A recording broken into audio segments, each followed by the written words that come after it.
Greetings and welcome to A Sip of Inspiration. Every moment in your life is filled with all the opportunities that life has to offer. My name is Stephanie Wilson-Coleman. You see, life is a canvas, and you decide to color.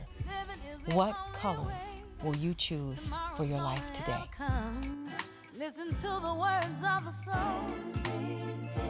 Everything gonna be alright. Everything is gonna be. Greetings and welcome to A Sip of Inspiration.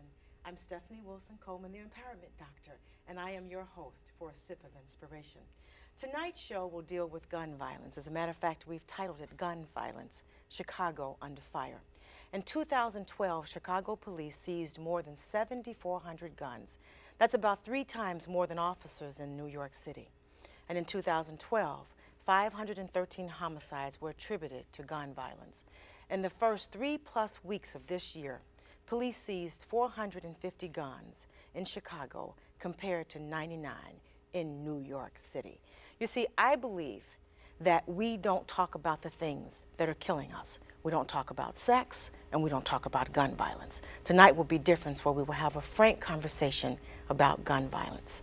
Joining me tonight to make sure that we have that frank conversation is my first guest, Ameena Matthews. Ameena Matthews is a reformed woman from a checkered past. Her father is Jeff Ford, a notorious Chicago gang leader, and she herself was involved with a drug ring. After finding love, children, and faith in her Muslim family, Ameena joined the Chicago group of gang violence interrupters, which is known as Ceasefire, now known as Cure Violence, and taking violence protection to the street, literally. I want to thank you, Ameena, for joining us tonight. Joining Ameena is Marshawn Bacon. Marshawn Bacon is with Youth Guidance, and he's a BAM counselor, and BAM stands for Becoming a Man.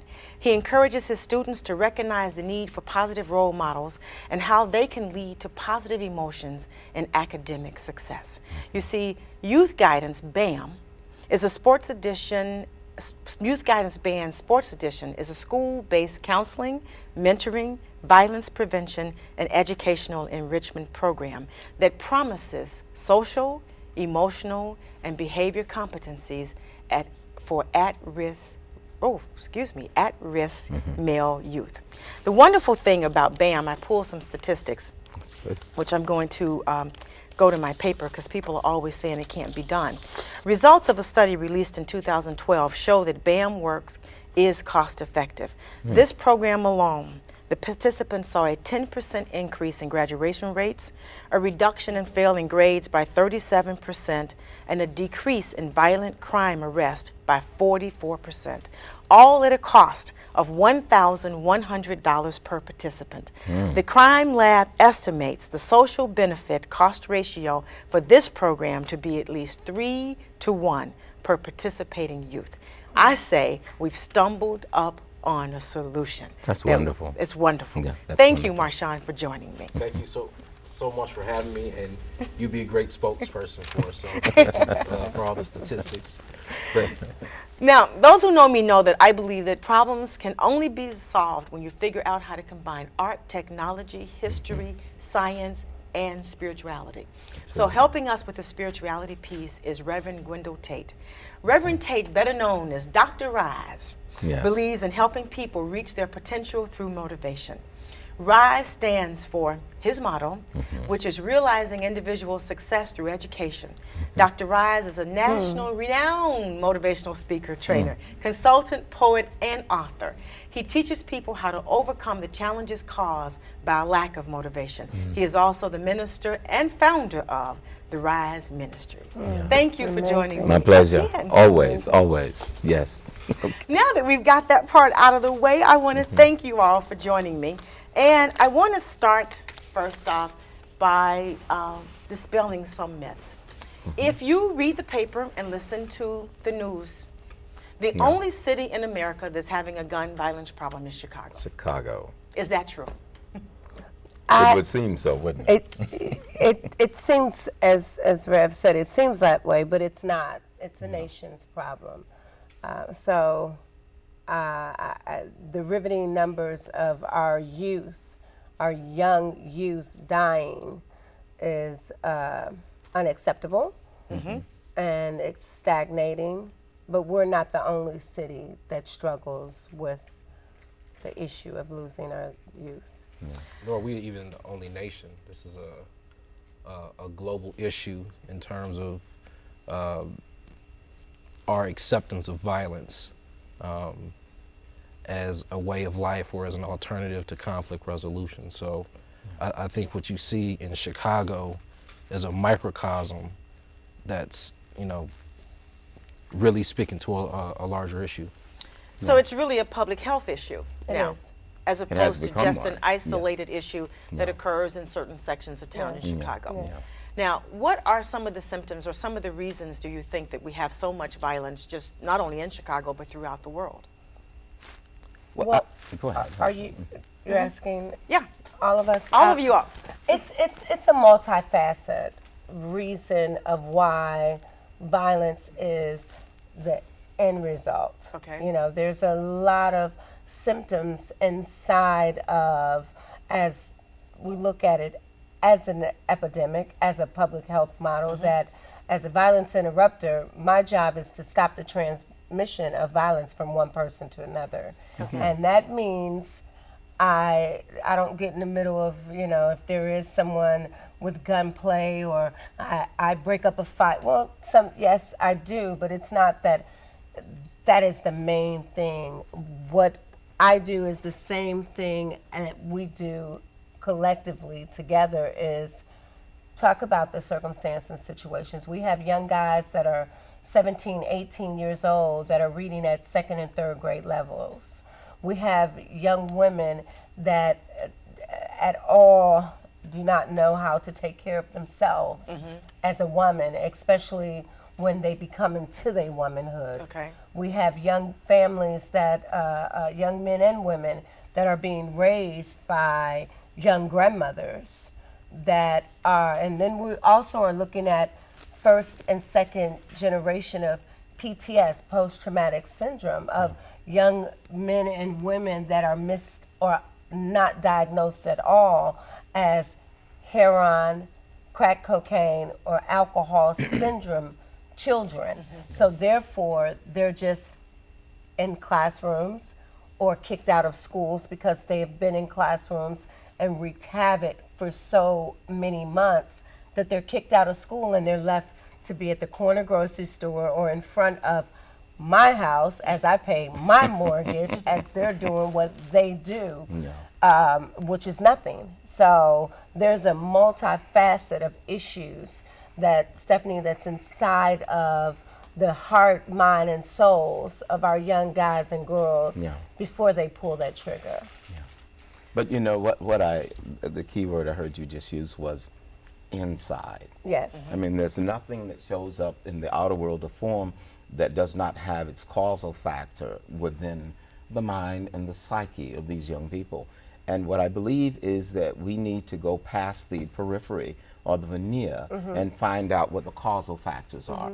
They are always at some level psychological, at some level spiritual, in the sense of not really having a grasp of who they are in the world and how to operate in the world. So all of the outer effects they symbolize what's happening in, as within, so without. If we can get them to understand who they are in the world and how they are to react to the world in which they live, if we can get them to understand cosmic laws, not just social laws or economic laws, then cosmically they will know how to operate in any given situation of life. And the foundation of it is now, and always has been, quite spiritual. Absolutely. And we'll get an opportunity to talk more deeply about that. You know, there's been some studies lately also on the spiritual note about a concept called cellular memory. Yes, yes. Where African Americans are actually experiencing still some post-traumatic stress syndrome from slavery and the abuse that occurred in slavery, that DNA memory is actually passed on. So that is what we are acting out now. So, and there are ways, there are actually healing modalities that will allow you to access that memory so that you can diffuse that memory. So that's something that I think, along with some of these other great things that you're doing at BAM, would do. Do you find that it's like I read the success of BAM and some of the things that you're doing over there, and a lot of that seems to also come with just a lot of attention and love and guidance and an open heart and list, you know, that stuff. How do you do that? How did you get that to work? You know, to kind of draw two things from which you all pulled.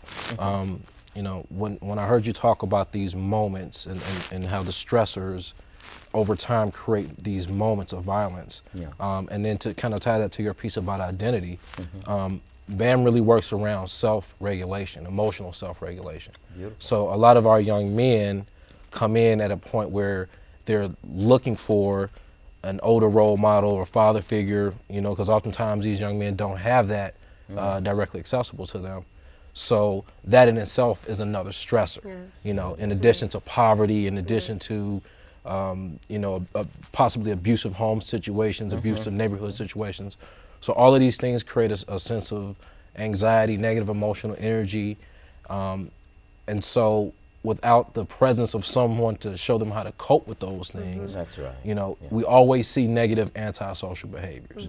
So when we work with a group of young men as a BAM counselor, one piece is to help them to understand that their identity is not to be dictated by what they see in the music videos and in popular culture, but to really strive for a deeper understanding of their manhood. And with that comes the understanding of accountability, positive anger expression, the values that we teach, which are really character traits that these young men need to have, so that when they come into positions where there's a difficult interaction or a conflict in a relationship, their habit is to not pull the trigger instead of pulling the trigger or acting out. So when they pull the trigger, they actually destroy two sets of families. Wow. They destroy their family, Yeah.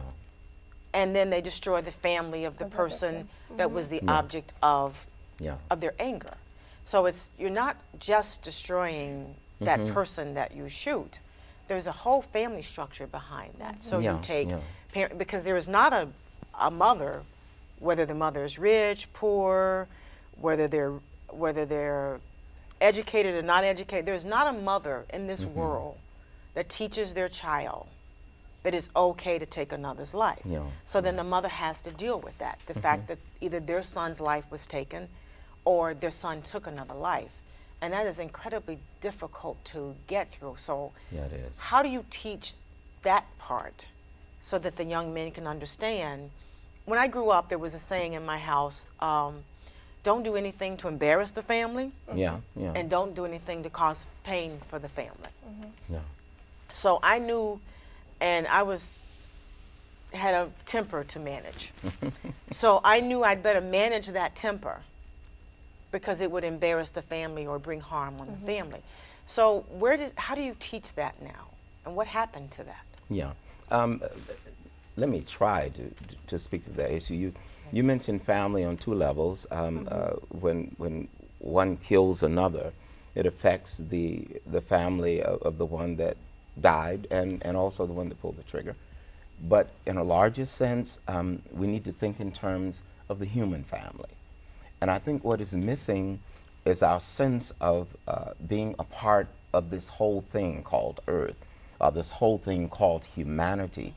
And we have, unfortunately, through certain survival feelings within ourselves and sequestering ourselves based upon my last name is this and your last name is that, and I belong to this family and you belong to that family, and I'm in this community and you're in that community.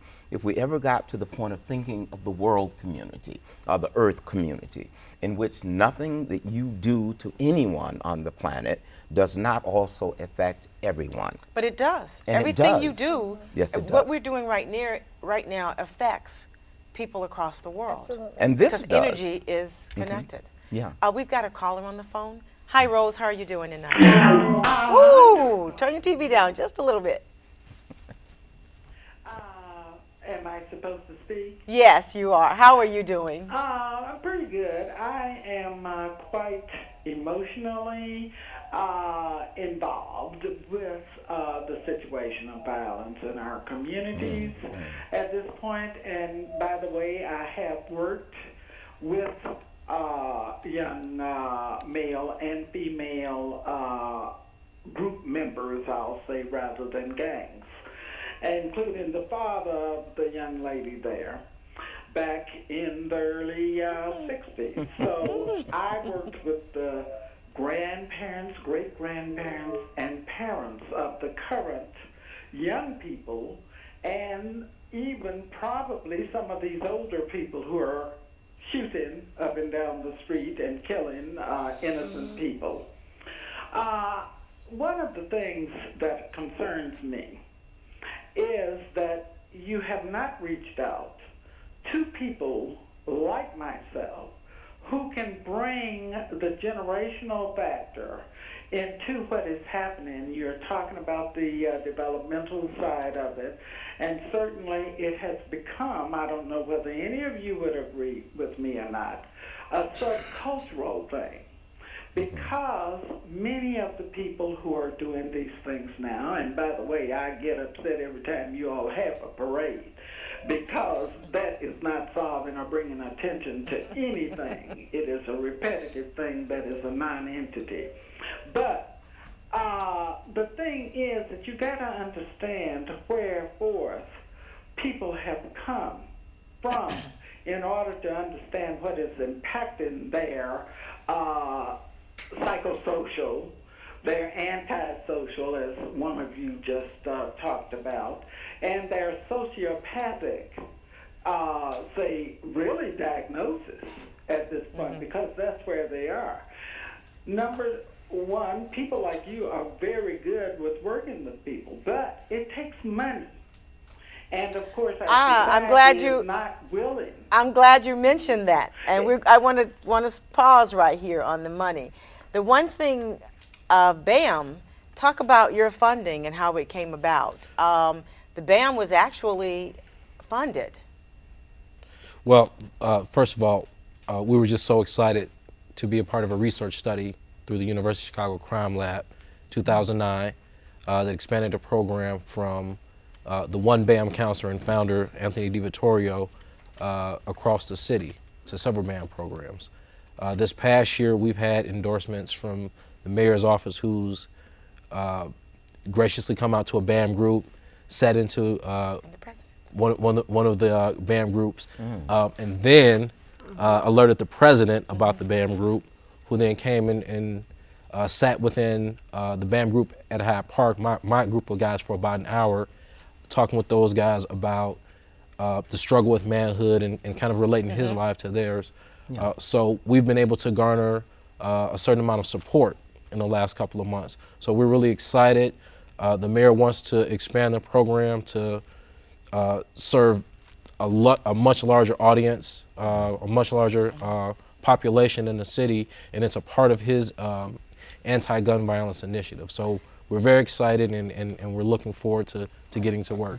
Now, because I am a metaphysician, there is one thing that I sort of agree with, but kind of take issue with a little bit. Everything costs money. We know that. Yeah. Okay. Yeah.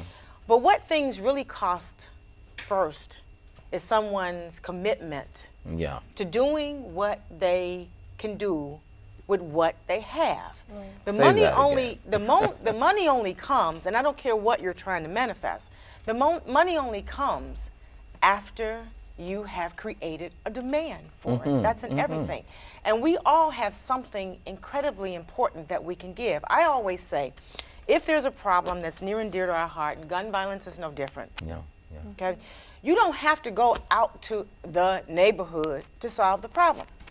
You have kids in your house. Say that. Okay? Save your own kids. Okay? And if you don't have any children, you've got nieces and nephews. Reach out to them. And if you don't have nieces and nephews, you got neighbors. Reach out to them. And if you don't have any neighbors, then go to church and reach out to those people. But there are things that we can do as a group of people that we're not doing because we're waiting for some dollar bill to save us. Or we're waiting for some big group of people who are never going to come, because I don't know about you all, but There's like no Santa Claus, no Easter Bunny, there's no knight in shining armor, there's no Prince Charming. That's right. We are going to save ourselves. That's it. So what do we do to save ourselves with what we have right now? Because we are not going to wake up in the morning rich, but we're still going to have this problem. And I've got an audience filled with people who have been victims of gun violence, who have lost loved ones to a senseless act of violence. And children that they never got a chance to see grow up. Children that they're never going to ever be able to experience being grandparents or aunts or uncles. And who knows, that That's child could devastating. have been the one who had the cure for cancer or who had the cure for homelessness or whatever. So what do we do right now with what we have? We can't wait for money, and we can't wait for people to save us. You know what, Stephanie? That's so amazing that you mentioned it and you worded it in a way that is so lame in layman's terms that it's very simple. A couple of months ago, Diane Sawyer came to Chicago and we had a panel discussion. And one of the things that I got up and I said was that, which I think Diane Sawyer is very talented, gets the information out that we need. And I said, quote unquote, we don't need Diane Sawyer to come in to solve our problems, which we have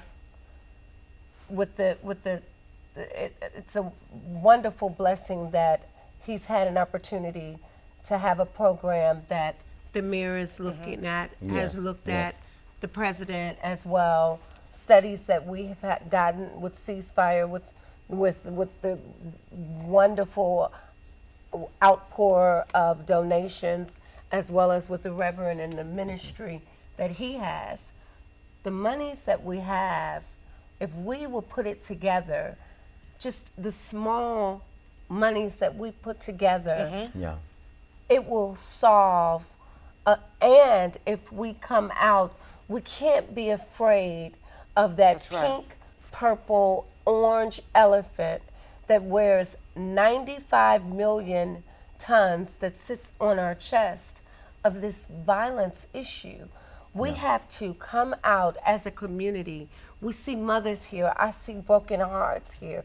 We see mothers that have lost their loved ones, that have not had an opportunity to express the love that they have for their mother because they died at an early age.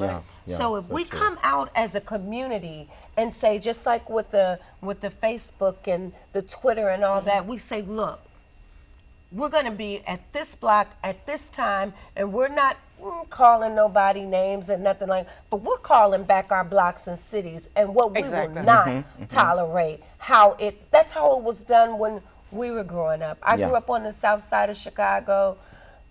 The spirituality aspect is totally out of it. I'm not saying pray on the corner and pray. I'm saying for us as members that are mortgage owners, that we have stock in our community to say, look, we're not going to take this anymore.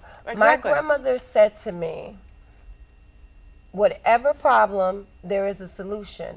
My great-grandmother and my grandmother always used to say to me, I'm a Muslim. My grandmother's a diehard Lutheran. My great-grandmother was a Church of God in Christ. But they used to tell me every day, I love you and I will pray for you. Putting it in subliminally. If God don't give it to us, we won't get it. So therefore, now what the path that I chose was my path that I chose. But I always remembered, as the brother said, when you come back to it, I always remembered each time that I should have been dead and I woke up somewhere else, I knew that that was the prayers that Grandma Jessie May and my dear prayed for me. Somebody prayed. So therefore, I needed to get my life in order, and we need to come together as a community. You have a multifaceted community here, and we can start right now with you saying, okay, fine. On your days off, We can go down to Inglewood, Right. Rosen, Woodline, Yeah. Humble Park, West Lawndale, North Lawndale. We can do K-Town. We can Terratown. things We happen. can go Yeah. and we can be there. And, Yeah. And you know, we can talk to those young guys. and there's so many different ways people can get involved. You know, I've met a lot of families who've lost people to gun violence, and one of the things that I know is that we as a city are affected, and we all feel the effects. Yes, we do. You know, and so one of the misconceptions I hope we can clear up is that, you know, We're numb. we're numb, we're standing idly by, and, you know, it's just this thing. There are so many people who care about this issue, so many people who are affected. And so I think the one thing we can always do is, you know, instead of saying someone needs to do something about this, I'm going to do something, whether it be. We are the Be the someone. someone. Right. Be We the are the someone. change we're the looking for. someone. Yes, We've we been are. waiting for. Someone. We are the someone. Chicago's the trendsetter. Right. Of everything that happens in the world. We're the trendsetters in Yeah. dressing and dancing and jewelry yeah. and We're the hub. Education. We are the and hub in education. Everything. We're the trendsetters, and we are the somebodies that can start, because the young guys and girls that I deal with, Stephanie, they are on defense. They're not killers. They're not going to wake up in the morning and say, well, I think I'm going to kill somebody today. It's in their mind, it's either killed or be killed. So let me make sure that I'm a step ahead of the game. They don't want to pull the trigger. That's why it's so important at Ceasefire, as me being a violence interrupter and have outreach workers and a lot of organizations to aid and assist as far as resources, that we get those young guys and girls before they cross the line of law enforcement, before they end up with a felony and cannot work a job. One thing that I can say is that there's been an apprentice job opening up for CTA. Young guys and girls with felonies can go through this apprenticeship. They sure can. And they can get jobs at They can get CTA. jobs at CTA. That's a So beautiful that thing. means that, and it's because we advocate for, there's not a bad kid. That's not a bad They kid. do No, bad things and make bad choices Bad and decisions, yes, yes. based upon what they feel is just in this box called a neighborhood. Now, we've got another caller. Keith's been Yes. waiting for quite a while. Yes. Thank you, Keith, for being patient. How are you doing? Patience ran out. Patience Keith ran will out. call back. Sorry, Keith. I said, sorry, Keith, we do apologize. He'll get back on This the is a line. very Now, good parents at conversation. home, what can parents at home do today? Because, you know, I'm a big one Right, on right, teaching right. what we can go home and do right now What we can do. that will help diffuse decision. I Hi. want to Wait a say minute. something Hold that thought. Okay, We're going to he's get back. Nadine. No, Okay. Nadine's here. Hi, Nadine. How are you doing? Yes, ma'am. Good evening to all of you fine people. Hi, Good evening. Nadine. How are you, Young Nadine? lady said, I'm about job creation. I'm not trying to keep the news media in business. All they want to do is come out when things, quote unquote, when they say are bad. They need to visit each one of our communities and talk to the real citizens, the real neighbors, and they can see a different picture, because our kids are some of the greatest there are. Yes. There are Parents assets. are some of the greatest people there are. Yeah, yeah. And we need to move away from highlighting, because John's mother was a single parent, Mary's mother was a single parent. It does not matter. As long as that And they person do is that. treated That's right. They do love that. and respect. That's right. Yeah. That's we right. got a school closing in every neighborhood, right. so they are saying. I live in a community where a school once was closed also. But we didn't do all of that. Yes, We worked together constantly. We went into each community and said, these are our children. All right. They deserve Thank the you best. very much. So I want to Thank you very much. We've got to take a break Yes. with that note. And when we come back, we're going to talk about sense of community and how important sense of community is. Oh, very For the important. viewers at Very home, important. Yeah. while you are taking a break with us, I want you to answer this question. If you could do anything you wanted to do and knew it was going to be successful, what would you do? Stay put. See you in a few minutes.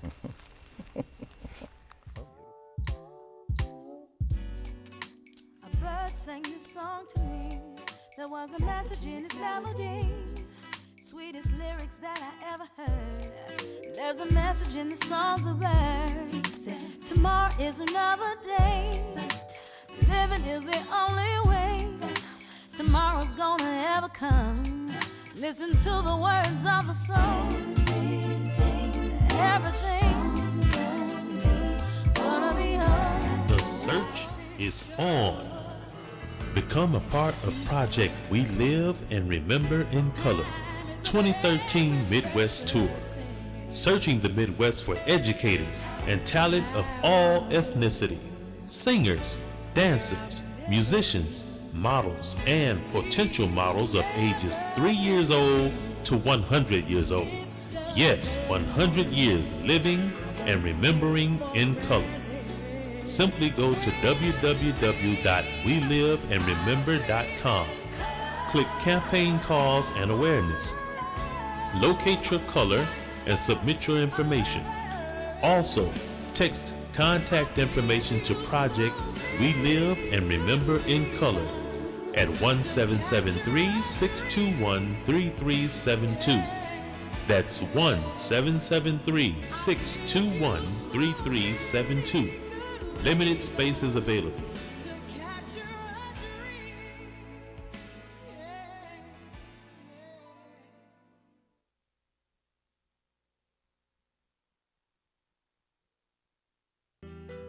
Relax and imagine your perfect life. If what you're imagining isn't the life you're living right now, then you need to experience Stephanie Wilson-Coleman. A victim of abuse and poverty, Stephanie overcame the odds to rise to success. Make the decision to allow Stephanie to help you move forward to your success through her books and empowerment tools, available at champagneconnection.com, where you can dream big.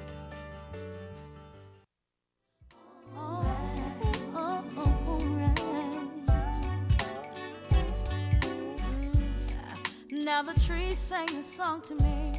He said the birds sang it to the breeze, just in case I was feeling down and didn't really want to be around. He said the breeze sometimes comes with rain, but nothing in life stays the same. Welcome back to A Sip of Inspiration. I'm Stephanie Wilson-Coleman, the Empowerment Doctor, and I'm your host for tonight's show. Those of you who took some time to answer the question, what would you do if you knew it would be successful? Send me an email with your answers. That is inspire, N-S-P-I-R-E, at champagneconnection.com. They'll put the email address down at the bottom sometime during tonight's show. But I would like to know, because I'll share that in my articles, and I'll share that through my Facebook. Now, coming back with Reverend Gwindol Tate, Ameena Matthews, and Marshawn Bacon. Thank you guys again for joining me. But while we were on break, we talked a little bit about community. Yes. We talked a little bit about not depending or even trying to influence the media's perception of of who we are, because they've got their own agenda. Okay, they will always have their own agenda. I remember reading a joke that a guy told a Native American that you should go back to where you came from, and he said, fine, I'll pitch a tent in your backyard. Very good. You know, so, very good. And we have an audience here tonight, and they're going to ask some questions. They didn't come all this way just to sit here and be silent. You know, we don't have that on the Sip of Inspiration, right? We don't. Right. No, we don't. So, sense of community. What can we literally do right now? What can parents do right now? In BAM, I know you talked about instilling a sense of pride and the ability to talk about things that were going on, along with some other stuff. So what can parents do right now? Any parent, whether they are, I was a mother at 15, so any parent, whether they're 15 or they're a grandparent at 70, what can they do right now? Pray. Pray. Okay. You know. Wait a minute. I tell you, prayer can't hurt. But No, you're it going to can't watch hurt. what you're praying But it for. can help. It can It help. really can help. And I've learned And I'll enough. get back to it. Don't let everybody pray for you now. Okay, because they may not want what you want. Well, after you pray, Okay. get involved. Get involved. That's You know, right. That's right. Go to your child's school. You know, talk with his or her teachers, the administrators. Know where your child's friends are going after school. Know where your child is going after school. Just really prioritize having a better one-on-one connection. So many of our young men in the program already have absentee fathers, are dealing with moms who maybe work 2 jobs, and so that home stability wasn't really there, the way we would think about it. So, you know, when we think about this idea of it takes a village to raise a child, it's not just a cliche. It really refers to a time where a village looked at itself as one complete entity. So when we talk about the men's work that we do and the rites of passage, it really goes back to days in tribal societies where young men were taken at a certain age by all of the older men in the village, not necessarily their fathers, but uncles and their fathers' friends, and instilled a universal rite of passage that said, hey, these are the things that are becoming of manhood, these are the privileges of manhood, but these are also the responsibilities. Yeah. So it wasn't this nuclear, you know, a mom and dad in their home with their kids, and there's another, you know, another set just like it that makes the block, which makes the neighborhood, and they're all individuals. So it really, I think it needs to have a shift back to that communal idea of a greater family. As we pray, and as we get involved in what our children are doing, and going to the schools and checking their Facebook and checking their friends and their drawers and their closets at home, and their mattresses and their book bags and all that stuff. It's all about getting back to the discipline. When I have children, and I have an older son, and I have a middle teenage, he's 14, and a 12-year-old, and the 12-year-old is a girl. She's a girl, and it's not leave me alone, get out of my room, this is my room. No, daughter, this is my room that I'm letting you use. That's right. And this is my door, and you're not going to close it. But when you take it back to the streets, that's just at home. But when you're taking it to the streets and you're giving them not an order, not a command, but the rights and understanding of what it is to be a young woman and a young man, and you're doing it in a stern way that will bring back spiritual, because see, we're human beings having a spiritual experience. Exactly. So when you give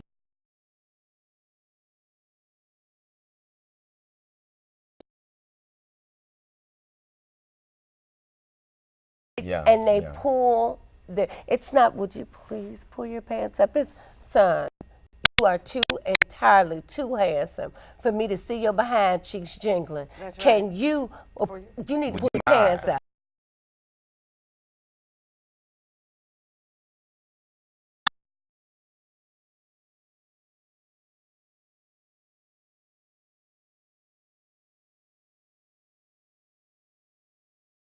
From the audience. Yeah.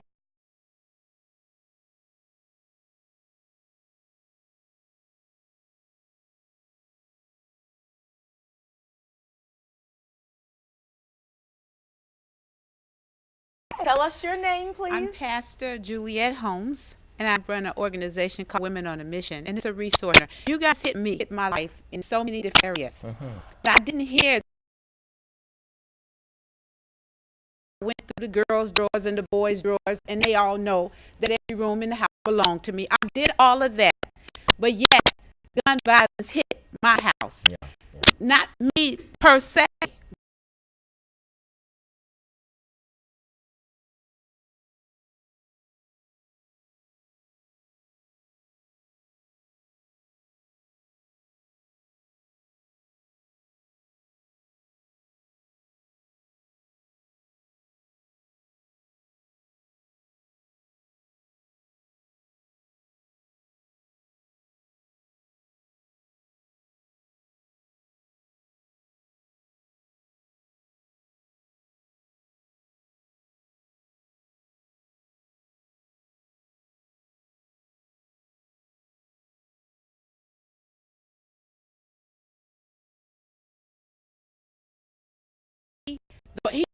He has a colostomy bag.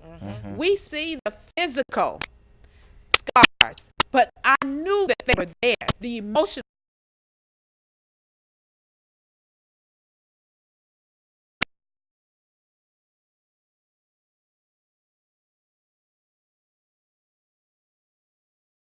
those thoughts. He actually was able to form words to say, I'm going through something. I'm depressed. I'm depressed. What can I say? What do I do? Yeah. Experience. And this is one of the problems that the people don't understand. We were here, put here for a purpose.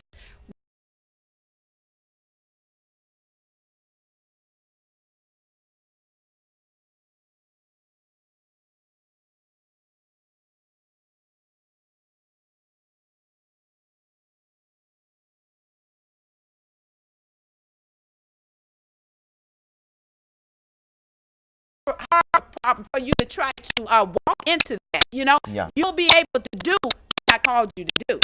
Once we realize that we are spiritual beings having a human experience. That's why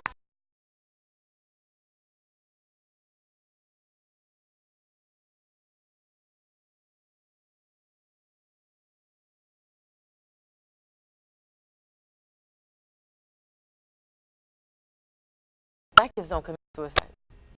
So that's what they say on the internet, right? And everything they say on the internet.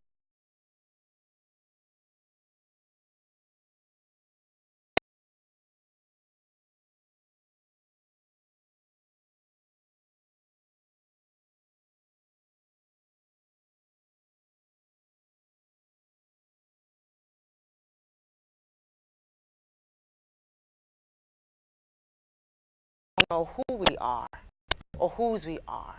We've become disconnected from our community. We have no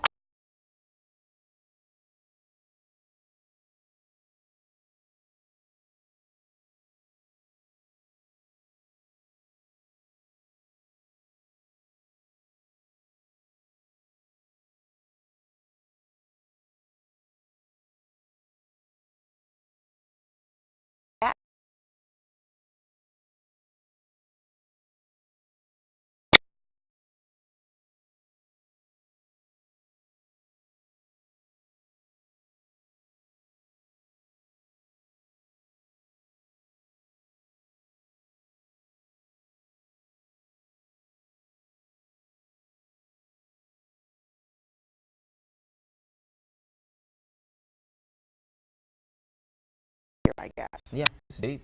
It's really deep. You have this, I'm not going to be the one taken out.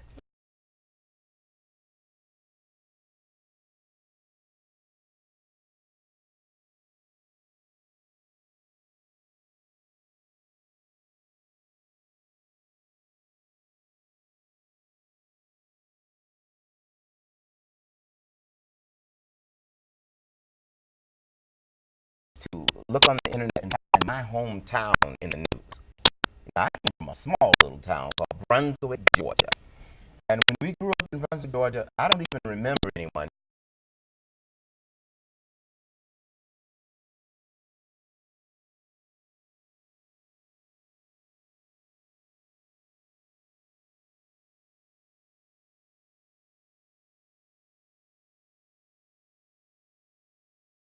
town.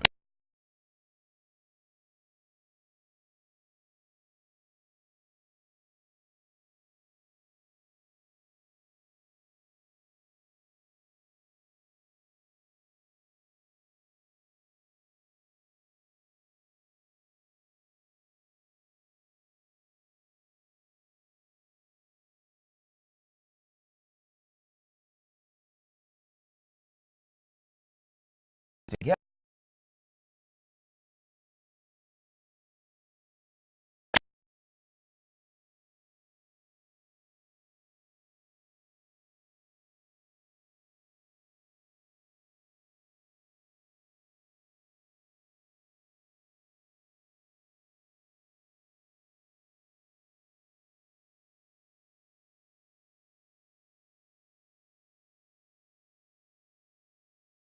Dominion over things. The dominion that we have forgotten it, belongs to us through our thoughts, our feelings, our words.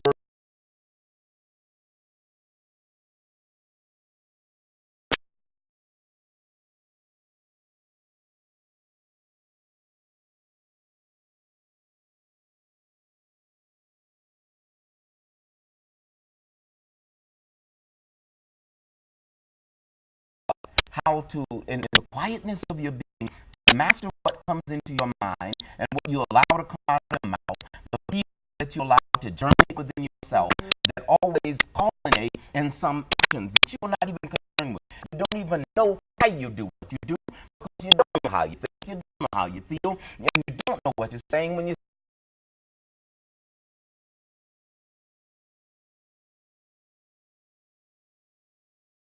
to be from the very beginning, and that is the way you stop the violence. That's because the violence you must stop is the violence in yourself. And if you can stop that, you'll kill it on the outside, and it'll never happen again. We need to work from within. Hi. We're going to go to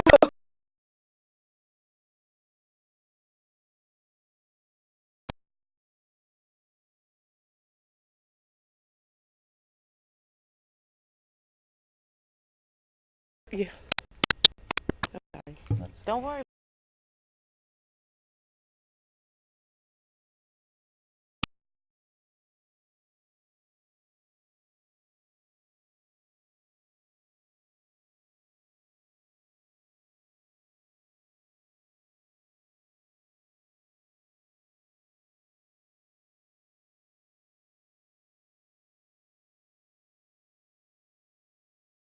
Obedient in their thinking process.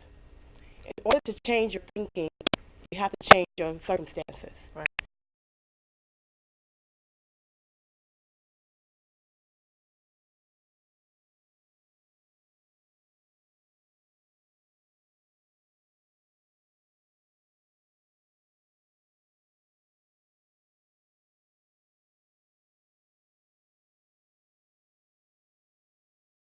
So I believe that there are people in this world there's we have no faith for, there's no hope for. They dead today. That's what I believe.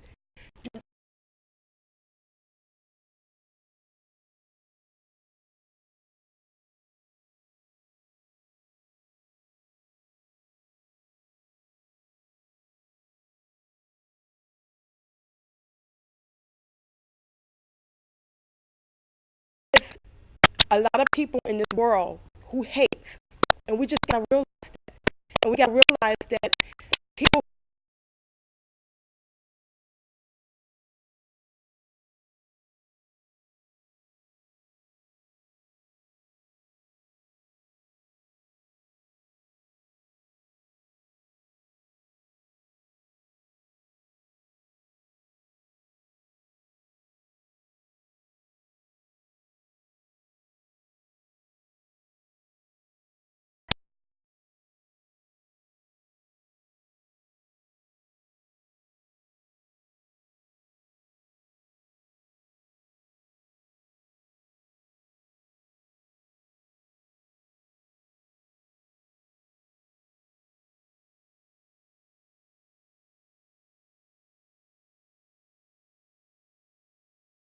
She never spoke to me like that after she found out that he killed her. Those are the things we have to realize that we need to do. It's people.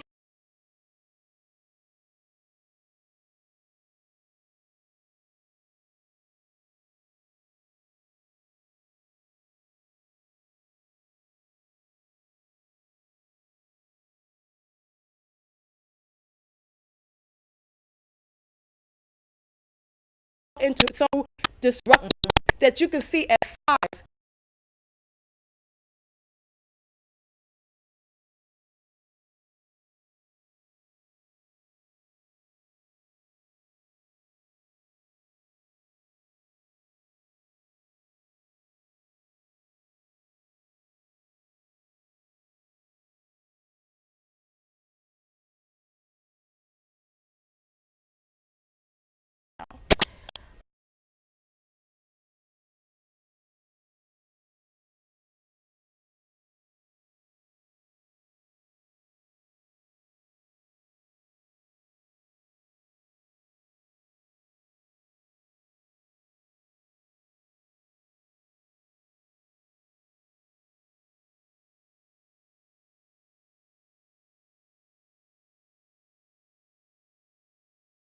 Hi, how are you?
and you can identify the leader.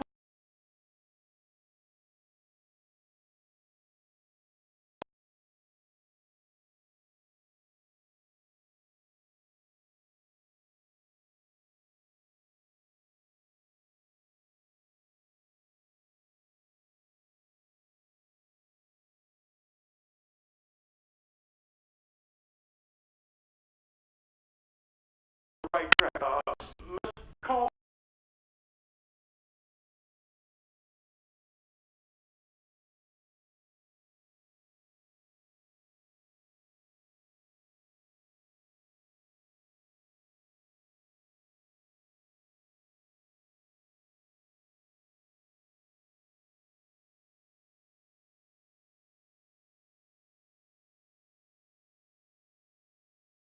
You need to Look here, we got our own problem. We got our own solution. Thank you so much.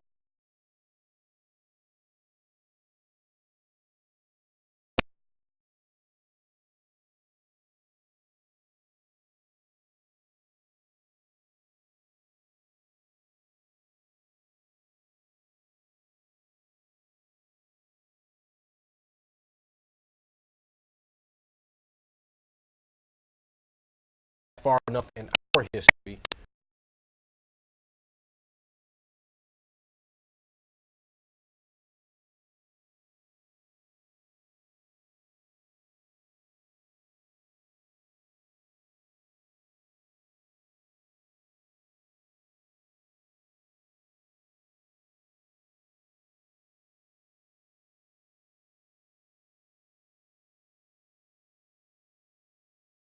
Who is preoccupied with sex.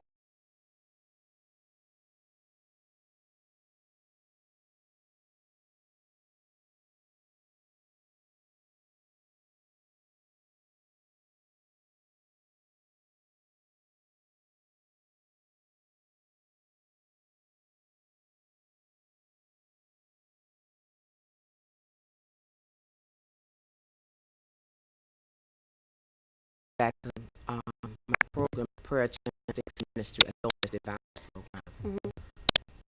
We as a people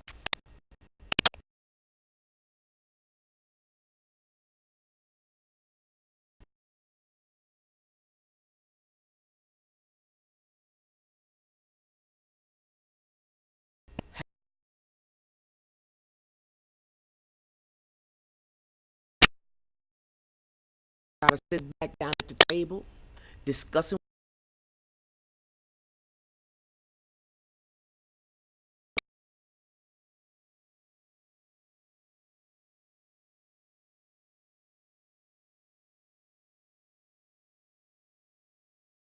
what happened today in school, what's in your mind, what would happen. We can bring that old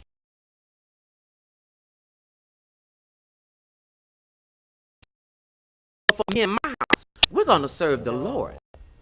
It's no sense that we send our children to church when we get up and take our children to church. Oh, we don't even send them there anymore.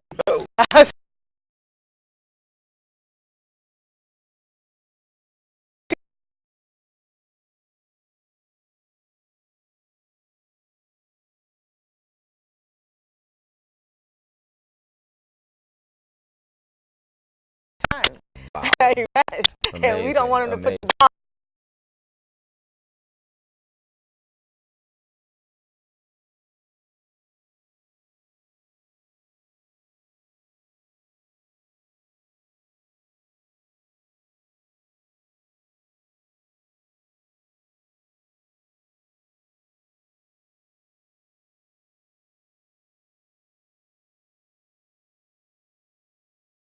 That's right. Gotta have some money with your prayer.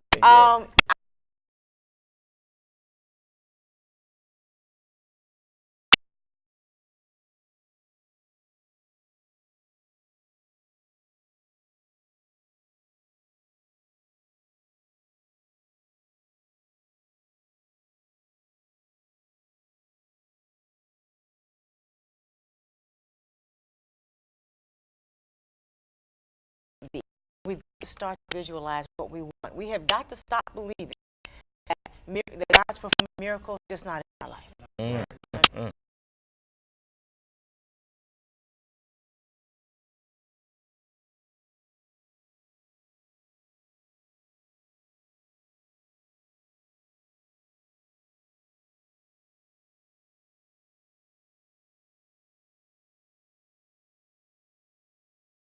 Stop hosting pity parties.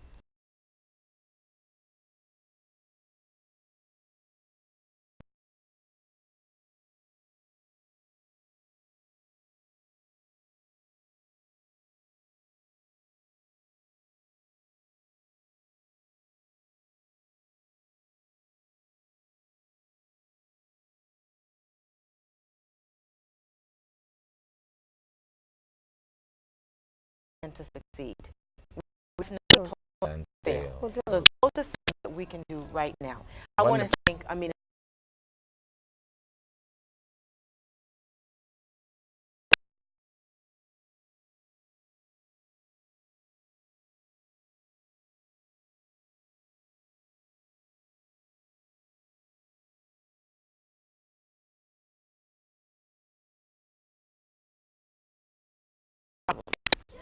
Is waiting for us. So I want you to embrace your brilliance, nurture your creativity, and release your genius, for we are the answer. This is a sip of inspiration.